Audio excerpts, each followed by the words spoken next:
गणानां त्वा गणपतिं हवामहे कविं कवीनामुपमश्रवस्तमम् ज्येष्ठराजं ब्रह्मणां ब्रह्मणस्पत आनः शृण्वन्नोतिभिः सीदसादनम्।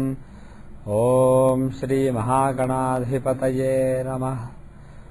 ॐ वृषभं चर्षणीनां विश्वरूपमदाभ्यम् बृहस्पतिं वरेण्यम्। ॐ तद्विष्णोः परमं पदं सदा पश्यन्ति सूरजः दिवि वचक्षुराततम्। ॐ श्रीं ह्रीं महालक्ष्म्यै नमः। ॐ नमः शिवाय शिवाय नमो नमः शिवाय च शिवाय नमो नमः शिवाय च शिवाय च शिवाय शिवाय च। Can we all say Hare Ram Krishna 3 times? Om Hare Rama Krishna Hare Rama Krishna Hare Rama Krishna.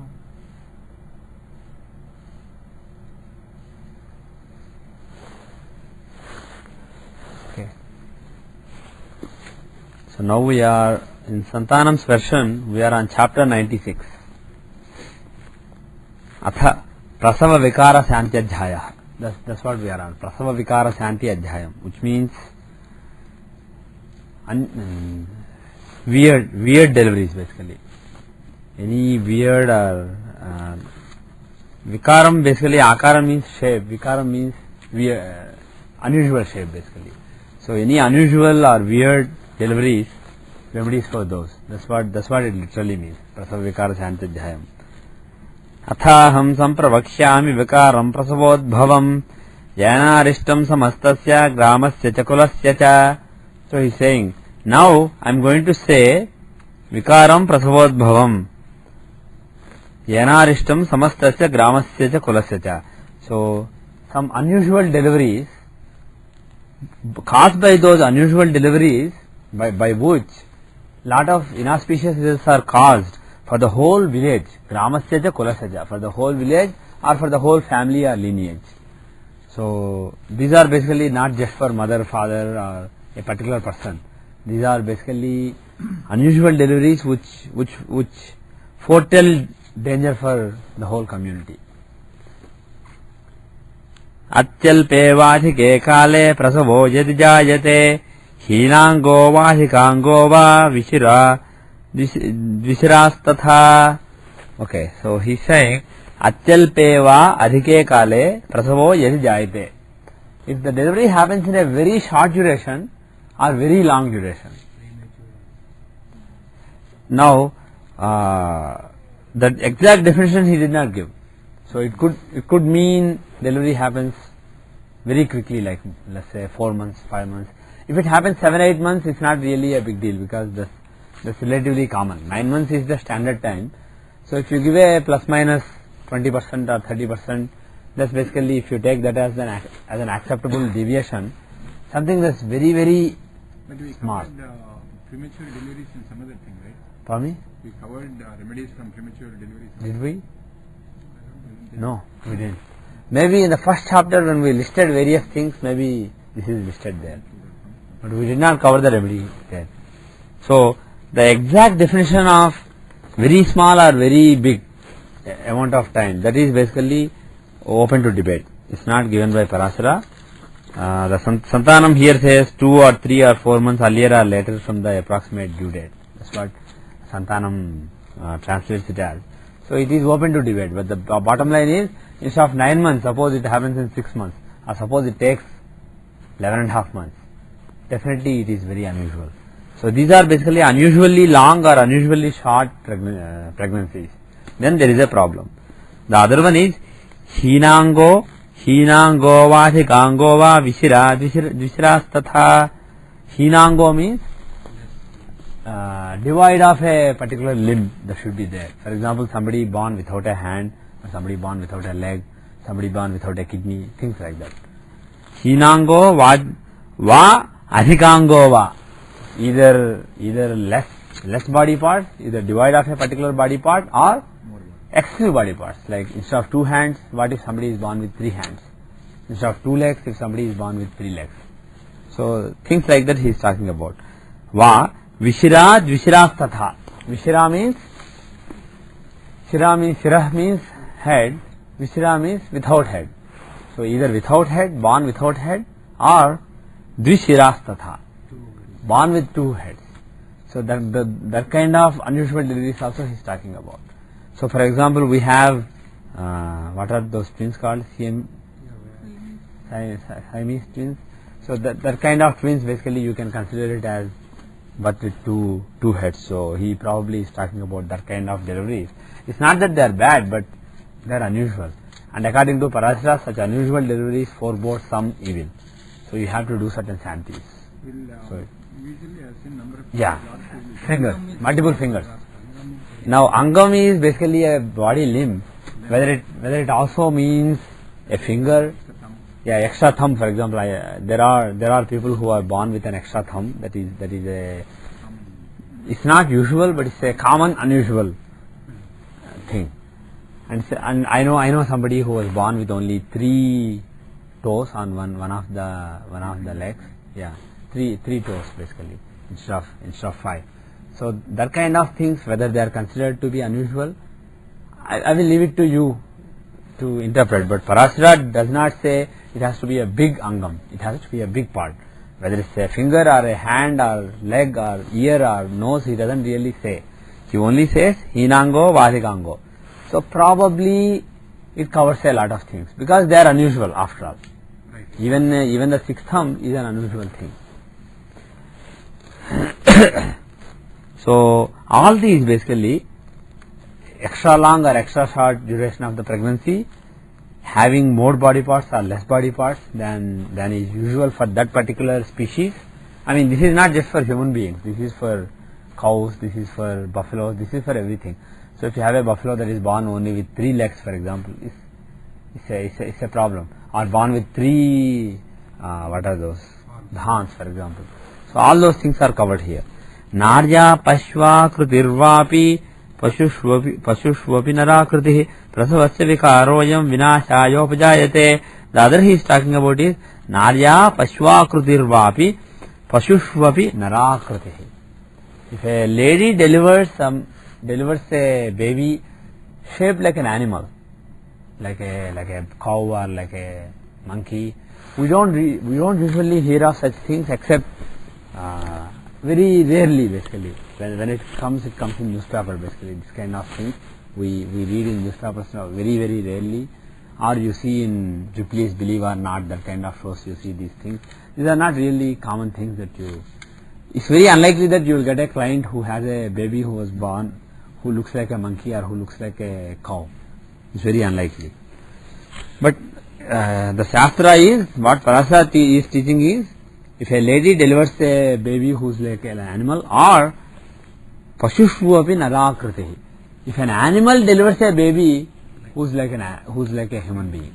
So if a cow delivers a calf which looks like a human baby, then that's a problem.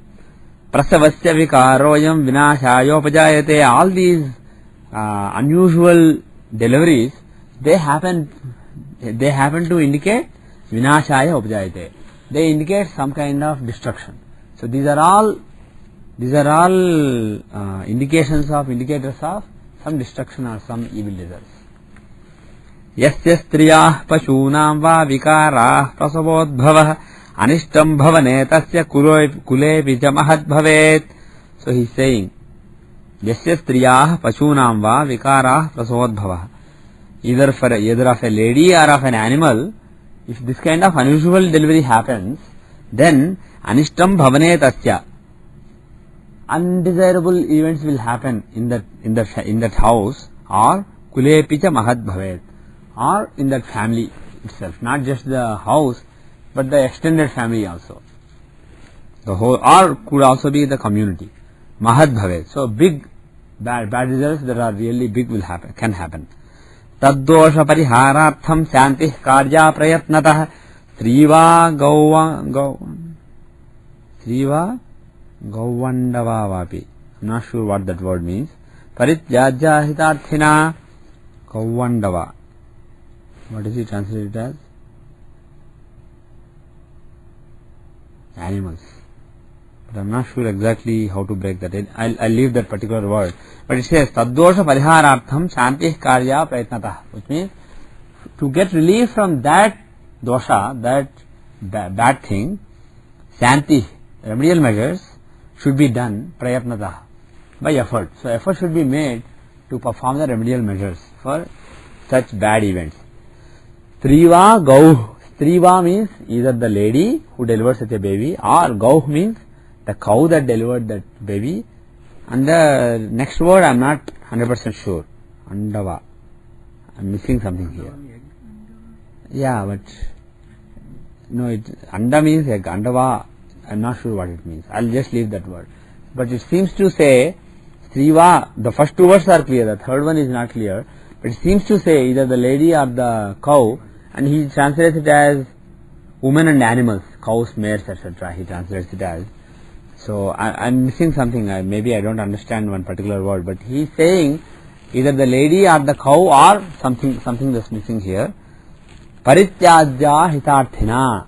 If one wants good, there should be parityajya. Parityajya means abandoned. So he seems to be suggesting, assuming that this is actually coming from Parasara directly, he seems to be suggesting that if a lady delivers a baby like this, you should leave that lady. Or a cow delivers a baby like this, you should leave the cow. That's what the verse is suggesting. Whether it's actually Parasara's directive or not, I'm not 100% sure of. Naryah panchadashe varshe janmatah shodashopi va. Naryah panchadashe varshe janmatah shodashopi va. Garbho va prasavo vapi nashubhaya prajayate. In the 15th year from the birth, or in the 16th year from birth, if the delivery happens, garbho va prasavo vapi, either conception happens then or delivery happens then. Na shubhaya prajayate, that doesn't happen for good. The 15th year means the lady finished 14 years of her life and she is running the 15th year. So she is 14 years of age and she is running 15th year. Or shodashopiva, that means 16th year running, that means 15 years finished and 16th year running. In those 2 years, if either the conception happens or delivery happens, it's not good, he's saying. So this is in addition to the inauspicious births that he mentioned just now, this is an additional inauspiciousness. So during those years, there should not be any conception or childbirth. Simharasisther ke gaunakrasthe mahishi tatha.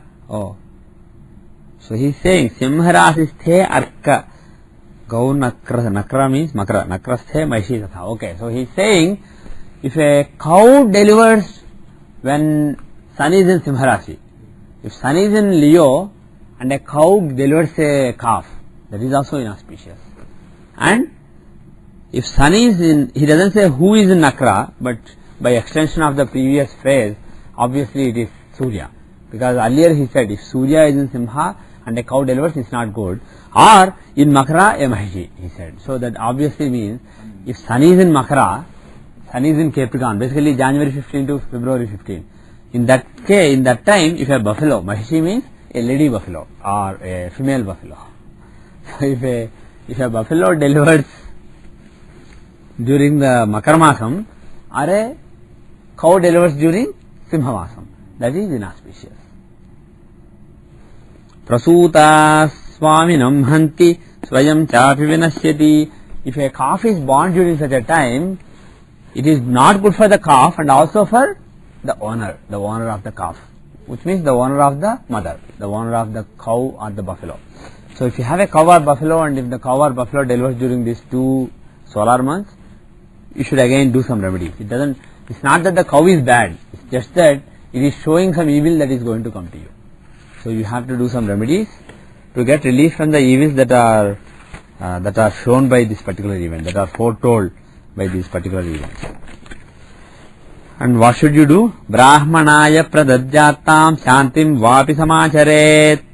So he is saying that should be given away to a Brahmana, and or some other remedial measure should be done, which will be elaborated later.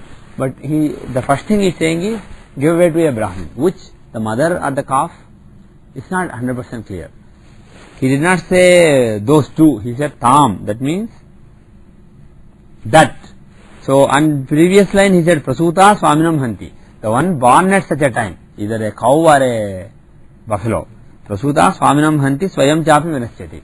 So born during such a time, Simharasi or Makar Rasi, based on cow or buffalo that delivered, the newborn will cause problems to the owner and also to itself. That's what he said. So in the next line he said that should be given away. So obviously he is talking about the calf. No, he used Ekvachanam. So literal meaning would be the calf. If you want to be safe, give away both. But literal meaning of this seems to suggest to me, in my interpretation, is the calf that was delivered during such a solar month should be given away to a Brahmin. Brahma Vishnu Maheshanam Grahanam Chaiva Pujanam. Okay, so apart from giving it away, what is the shanti that you have to do? The remedy that you have to do? Brahma Vishnu Maheshanam Grahanam Chaiva Pujanam. You have to do puja to Brahma, Vishnu, Maheshwara, that means Shiva and Grahas, planets. Sarvam homadigam karma kurya tritara shantivat. All the homas etc. karma, homas etc. activity should be performed just like in the case of Tritar Janma. What was Tritar Janma? What we covered 2 weeks back in the last class. So 3 children of one gender and a third child of a different gender was born. So it's basically just like that one.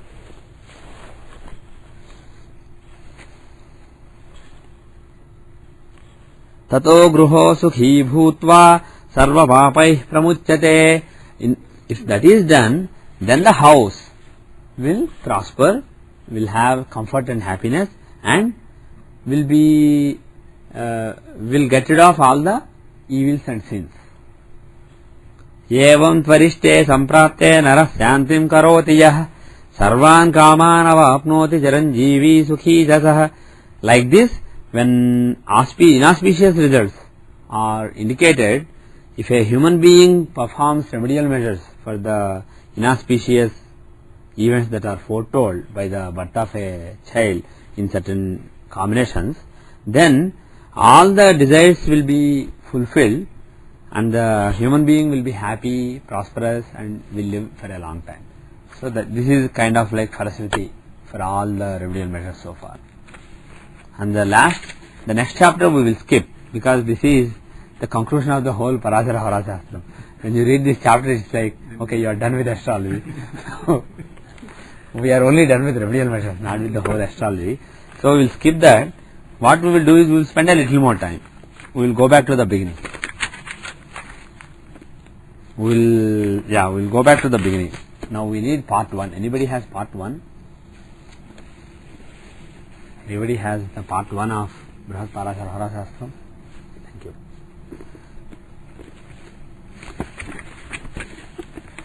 Now we finished astrology once. Now we are going to revise astrology. Now we are going to start from the beginning. So what we will do is we will continue. We will start from the beginning of BPHS, and then we may not be able to do one chapter every day, because now the chapters are going to be longer than the chapters we are used to. We will just read some verses so that we cover around an hour on BPHS. Actually, what we are going to do from chapter 1 are most of the things that we started. Yeah. It will be repetition of most of them. Right. But it will be a good revision, and also we can see what Parashara, where we differ a little bit from what Parashara taught, and we will also browse through the things. When there is something worthwhile to discuss, we will go slowly. Other things we will just browse through them. Okay. So I will actually restart this. Om Shri Ganeshaya Namah. Srishti Krama Kathanadhyaya. So in this Adhyayam, Parashara talks about the Srishti, the way the creation was made. अथैकदा मुनिश्रेष्ठं त्रिकालग्नं पराशरं पप्रच्छोपेत्य मैत्रेयः प्रणिपत्य कृताञ्जलिः. The great sage who knows all the three times, past, present and future, Parashara, he was approached by Maitreya, and Maitreya bowed before him. He joined his hands together in a gesture of respect, and then he said this: Bhagavan paramam punyam guhyam vedangamuttamam triskandham jyotisham hora ganitam samhideti ja एतेष्वपि त्रिषु श्रेष्ठा होरेति श्रूयते मुने त्वत्तस्तां श्रोतुमिच्छामि कृपया वद मे प्रभो कथं सृष्टिरियं जाता जगतश्चलयः कथं खस्थानां भूस्थितानां च सम्बन्धं वद विस्तरात्. So he asked, O great sage, a very auspicious, a great and very secretive knowledge, secretive Vedanga. Vedanga means a limb of Veda. Veda is, what is Veda? Veda is basically the knowledge of self. Veda is the absolute knowledge, the Atma Jnanam. That is what Veda is. So Vedanga means limbs of the Veda. So these are subsidiary knowledges of the self knowledge. So this secretive knowledge, a very auspicious knowledge, Vedanga, called Jyotisham, it has three skandhas. It has basically, skandha means shoulder. Basically it has three shoulders, or you can say three parts. This Jyotisha, knowledge of Jyotisha, the knowledge of the sky and stars, it has three parts, which are Hora, Ganitam and Samhita. There are three parts, Hora, Ganitam and Samhita. And Hora is basically what we have been doing, based on the planetary positions, how you foretell things, that is Hora. What is Ganitam? Calculation. The calculative part, basically astronomy. And what is Samhita? Yeah, good. Samhita is not really Brihad Samhita, but Brihad Samhita is a clue to what Samhita means. What is Samhita? Is it a discussion? Literally, that's what it means. But the thing is, Samhita is, in this context, the branch of Jyotisha that is known as Samhita is basically the mundane part of astrology. The muhurtas, the predictions about the Panchanga, the predictions about how the year will be for the countries, etc. Those things are Samhita. And he is saying, out of these three, the most important, the best is Hora. Thus I have heard, O great sage. So from you I want to hear about the Hora. Can you please tell me, Katham Srushti Riyam Jata, how did this creation happen? And how does this creation end? What is the process? And also, what is the link between the bodies that are in the sky and the bodies that are moving, roaming the earth? What is the link between them? Can you please tell us? So that is how Maitreya asked sage Parashara. And then Parashara is saying, Sadhu prustam tvaya vipra lokanugrahakarina athaham paramam brahma tachaktim bharatim punaha Suryam natva grahapatim jagad utpatti karanam Vakshami Vedanayanam Yatha Brahma Mukhachutam Chantaya Guru Bhakta. Okay, we'll stop here. Oh, nice Brahmin, for the benefit of the whole world, you have asked me a very good question. So what I am going to do is, Athaham Paramam Brahma Tachaktim Bharatim Punaha Suryam Natva. So I am going to bow to Brahma and his Shakti. Saraswati is, Bharati is nothing but Brahma's energy. I am going to bow to Brahma and his energy Saraswati, and then Suryam Natva Grahapatim Jagad Utpatti Karanam. I am also bowing to Surya, sun god, who is the reason for the birth of the entire creation. So after bowing to these three, Brahma, Saraswati and Surya, Vakshami Vedanayanam Yatha Brahma Mukhachutam, I am going to speak about the eye of the Vedas. He is saying, earlier Maitreya said Vedanga, the limb of the Veda, and Parashara is saying which limb? He is saying eye of the Veda. So I am going to talk to you about Jyotisha, which is the eye of the Veda.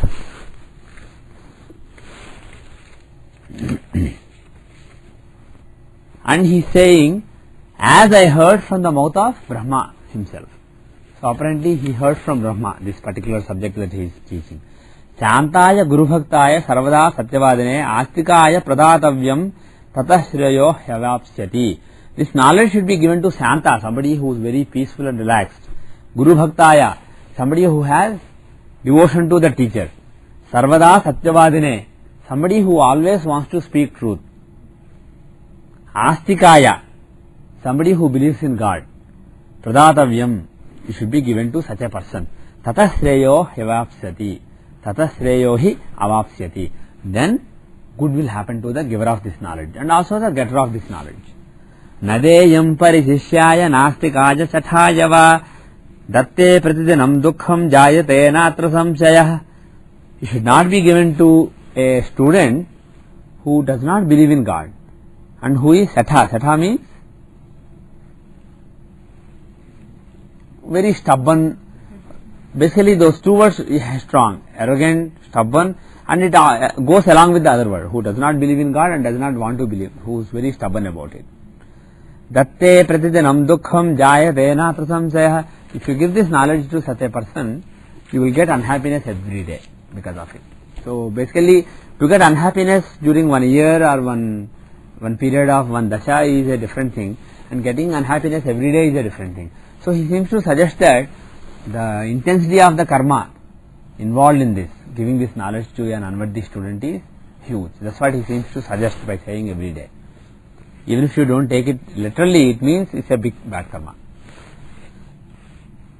Vyaktatmakastribhiryuktah kachhate ananta shaktiman sattva pradhana sri shaktir bhushaktischa rajoguna shaktistrutiya ya prokta nilakshya dhvantarupini vasudevas chaturtho bhut sri chakya prerito yada. So he is saying vyakta-vyakta-stribhiryuktah. Vyakta-vyakta means one who has expressed and also unexpressed. So he is talking about the Paramapurusha, the great supreme being. He has expressed and also there is part of him which is unexpressed so far. So Vyakta and Avyakta, both the parts of the supreme being, they are accompanied by Tribhiryukta. They are accompanied by three Shakti. Thus is mentioned by the great Rishis. What are the three Shaktis? Sri Shakti, which is basically Mahalakshmi, that is Sattva Pradhana. So that is the guna of Sattva.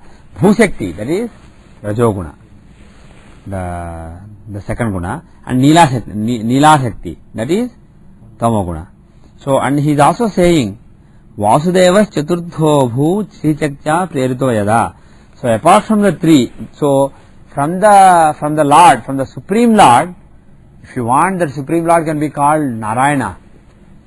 If you want, that Supreme Lord can be called Sadashiva. Depending on your inclination, you can give different names. He does not mention a name, interestingly. The Shaktis he is giving names, but the Supreme Cosmic Being, he just says Vyakta Vyakta. He doesn't say who. It's basically the expressed and unexpressed. So it's basically the Supreme Being. You can also call him just Paramapurusha. You don't have to give a name like Narayana or Sadashiva or Maharudra. You don't have to give a name. Just call him Paramapurusha. So he's saying from the Paramapurusha, the three Shaktis came. Sri Shakti, Bhushakti and Nila Shakti. And also apart from the three, Vasudevas Chaturtho Bhut Sri Shakya Prerito Yada. So Vasudeva also happened. The fourth one is Vasudeva. And he was inspired by the Sri Shakti. So he is basically more, he contains Sri Shakti more than the other Shaktis. Sankarshanasya Pradyumno Aniruddha iti Murtidhruk Thamasyakchanvita Vishnur Deva Sankarshanabhidha. So he is saying, inspired mainly by the Sri Shakti, Vasudeva happened. And also Sankarshana and Pradyumna. Sankarshanasya Pradyumna Aniruddha iti Murtidhruk. Tatasyakchanvita Vishnur Deva Sankarshanabhidha. So he says Sankarshana, Pradyumna and Aniruddha also, those beings basically came into being. Tamasyakchanvita Vishnur Deva Sankarshanabhidha. And with the Tamasyakti, Sankarshana came into being. And you can conclude that Pradyumna and Aniruddha was born with the Rajoguna and Sattoguna. So of course you could also say Brahma, Saraswati, because some other Puranas talk about Brahma and Saraswati, Vishnu and Lakshmi, Shiva and Parvati. Basically this, here Parashara is using a different terminology, but he is talking about the birth of Sattva-guna, Rajoguna, Tamoguna, etc. How they manifest, the manifestations. Pradyumno Rajasa-saktya Niruddha Sattvaya-yutah Mahan Sankarshana-jatah Pradyumnad-jadahankrutih. Okay. So he is saying Pradyumno Rajasa-saktya. The Rajo-sakti. What is the meaning of Rajas? Sattva, what is Sattva? Again, he does not really specifically say, so we will just leave it. Whatever you currently understand, let's stick with that understanding. Pradyumno Rajasa-saktya. With the Rajo-sakti, Pradyumna came into being. And with the Sattva-sakti, Anuddha came into being. So Anuddha is basically the personification of the Sattva-sakti. And Mahan Sankarshana-jatah, Mahan Sankarshana-jatah. So what is he saying here? Let's see what he translates. Mahatattva, Ahankara and Ahankara Murti, Brahma born from, okay. So Mahan literally means the great one. It doesn't really mean, as far as I can see, if I don't get biased by somebody else's translation, Mahan literally means the great one. Exactly what it means, I am not sure. But he is saying the great one is born from Sankarshana. Who is? Sankarshana is Tamas Shakti, if I remember right. Yeah. Sorry. Sankarshana is Pradyumna. So Pradyumna is from Rajas, Anuddha is from Sattva, so Sankarshana is from Tamas. So from the Tamas Shakti, from the Sankarshana who is born from the Tamas Shakti, the great one is born. Whatever that means. And then Pradyumnad Jadahankritihi. Pradyumnadi Adahankritihi. So from Pradyumna, who is Rajoguna, Ahankara is born. What is Ahankara? What is Ahankara? The I effect. The I-ness. So in the supreme cosmic being, the sense that I am, that sense came from Pradyumna, who is basically Rajas personified. So what he is saying is, in the beginning there was no gunas. There was just supreme cosmic being, expressed and unexpressed. Now he started to express. The unexpressed part of it is untouched by the gunas. But the expressed part of the supreme cosmic being is basically endowed with the three gunas. So there are three states of existence suddenly came into being: Sattva, Rajas and Tamas. So Rajas is basically differentiating things, the passion to do things, etc. So the differentiation, that is basically, that is being personified and given the name as Pradyumna. So from that Pradyumna, the Ahamkara came. So he thinks, I am Vishnu, I am this, I am that, I am Brahma. So all this distinction came. Brahma came, Vishnu came, Lakshmi came, Shiva came, all those came, and Brahma said, I want to create. Vishnu said, I want to sustain. So all these things basically came from the Ahamkara, and which basically comes from Rajoguna.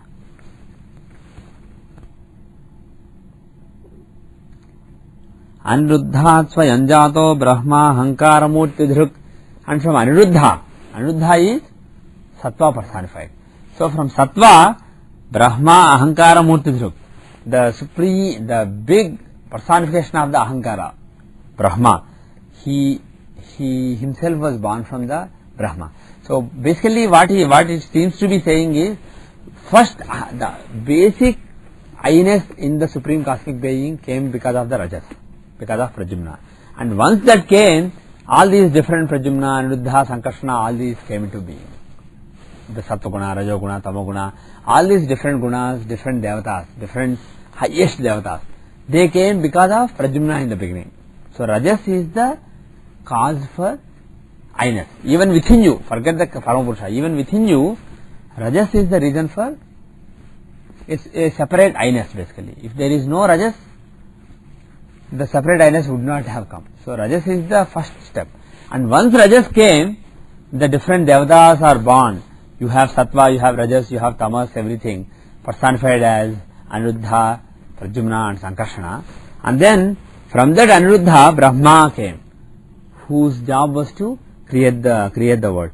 Sarvashu, Sarvasaktischa, Swachatya, Adhikaya. So all of them contain all the Shaktis. So Sattva, Rajas and Tamas, all the three exist in all the three.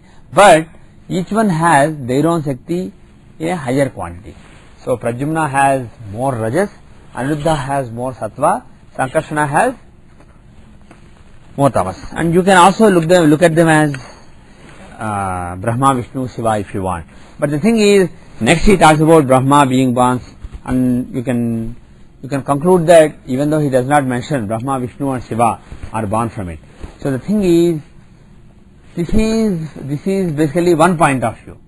If you read various Puranas about how the creation came into being, there are various points of view. For example, if you read the Devi Rahasyam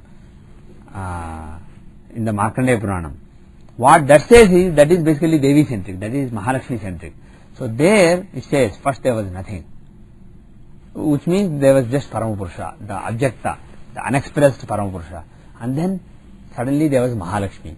She was endowed with Sattva, Rajas and Tamas, all the three gunas. And then Mahalakshmi divided herself into three parts. She divided herself into Mahalakshmi, Mahakali, Mahasaraswati. And they were the personifications of Sattva-guna, Rajoguna and Tamoguna. And then they were, and then each of them created one couple. Brahma, Vishnu and Kali were created by one. Then Brahma and Lakshmi were created by one. Like that, Shiva and Saraswati were created by one. So, and then those couples were basically one person created by one of the devatas, and another female devata created by the other devata. They basically got together and they were put in charge of one particular guna and one particular responsibility. So like that, there is, the Srishti Rahasyam is described in a different way in a different place, and there are various accounts of it. So let us not get caught with one account. This is Parasara's account. It's not that this is wrong, the other one is right, or this is right and the other one is wrong. All of them are different ways to look at the same thing. And because we are not capable of fully understanding this, let us basically leave it at that.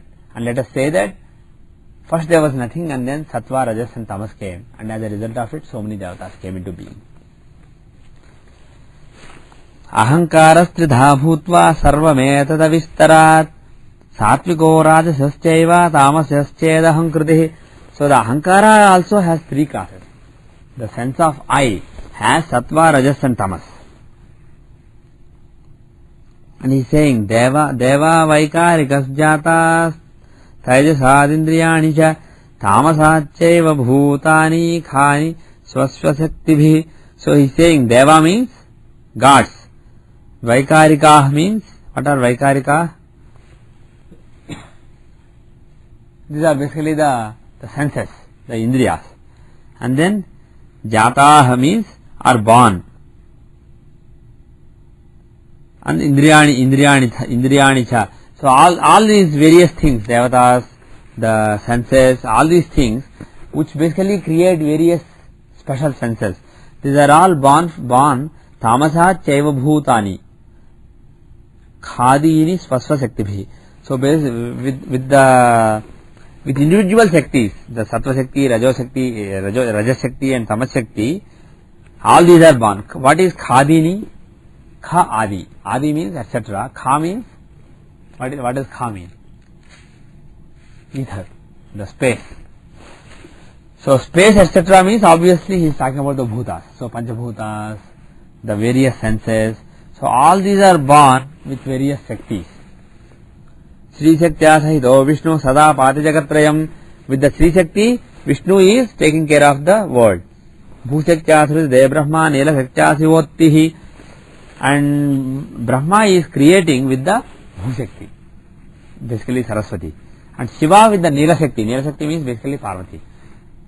Atti means he destroys the world. Sarveshu chaiva jiveshu paramatma virajate. Now he is saying the really interesting thing. Sarveshu chaiva jiveshu paramatma vijayate. In all the jivas, the Parama Atma, the supreme soul, is there. It shines in all the jivas. Sarvam hi tadidam Brahman sitam hi paramatmani. Sarvam hi tadidam Brahman, and everything, oh great, oh learned person, sitam hi paramatmani, and all is actually stationed in Paramatma itself. Paramatma is in all, and all is within Paramatma. So he is saying there is a one-to-one correspondence. Even though it may seem like there is a distinction, which comes because of the ahankara that arose in the Supreme Cosmic Being. If Supreme Cosmic Being did not have any ahankara within, all this distinction of you, I would not have come. In reality, everything is within the Paramatma and Paramatma is within everything. Everything is basically Paramatma. There is no real distinction, but distinction has arose within the Supreme Cosmic Being. Sarveshu chaiva jiveshu sthitam hamchadvayam kvachit जीवांशो हृदिगस्तद्वत् paramatmamsakah kila. So in all the jivas, all the beings, there is a couple of amshas basically. Jivamsha and paramatmamsha. What is jivamsha? Jiva amsha. Amsha means part. Jiva means living. The living part, and paramatmamsha means the Supreme Cosmic Being part. So within every person there are two parts, the Supreme Cosmic Being part and also the separately living part. So these two amshas, you can say Jivatma, Paramatma. So the Jivatma and Paramatma are there in all of them. But he did not use the word Jivatma, he used the word Jiva Amsha, which means the living aspect. And Paramatma Amsha means the Supreme Cosmic Soul part. So he does not seem to say there is a separate Jiva Atma and then there is a Parama Atma. He is saying there is only with the other Amsha he is using the word Atma, Paramatma Amsha and Jiva Amsha, not Jivatma Amsha so far. Suryadayo graha sarve brahma kamadvishadayah ete chanye jabahava Paramatma Amshadhikah. So he is saying, if you take the grahas, sun, moon, etc., or even the devatas, Brahma, Vishnu, Shiva, etc., they have a higher quantity of Paramatma Amsha, and Jivamsha is smaller in them. On the other hand, in people like you and me, the Jivamsha is higher and Paramatma Amsha is lower. So that is the difference between gods and non-gods. But before he said everything is basically the same, but the ahankara level is basically different in different beings. The ahankara in Vishnu is different from you. What? Yeah, in the next chapter he says. Yes, in the next chapter he says that.